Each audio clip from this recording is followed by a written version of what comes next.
Hey guys, it's Mankalor here, and I'm here to share some of my Mario Kart 8 200cc racing strategies. So without further ado, let's get started by looking at the vehicle combos.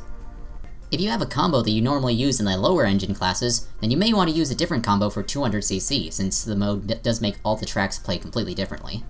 200cc is about speed control, so you should focus more on acceleration, handling, and traction, picking a vehicle combo.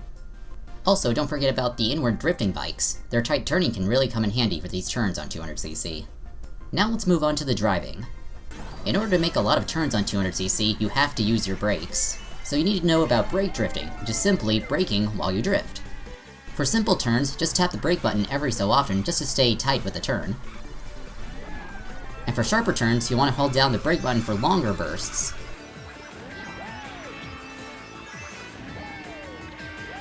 But be careful not to brake too much, otherwise you'll completely cancel the drift. And speaking of drift canceling, there are a few turns where brake drifting isn't even enough to make the turn safely.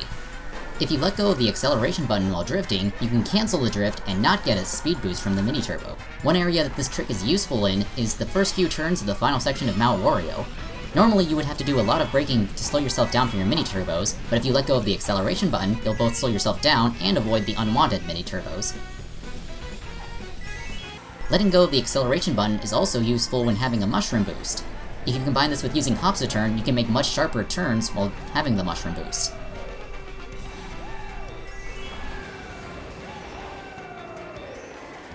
As for shortcuts, a lot of them can actually be done without mushrooms on 200cc, and it even opens up completely new shortcuts.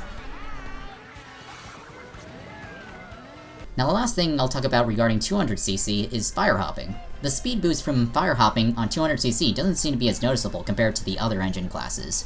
However, this is uncertain since we can't do an accurate comparison between fire hopping versus no fire hopping without 200cc time trials, so fire hopping isn't as important as on the other engine classes.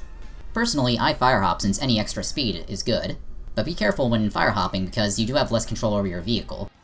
So those are my strategies for 200cc. Thank you guys so much for watching, and I'll see you guys next time.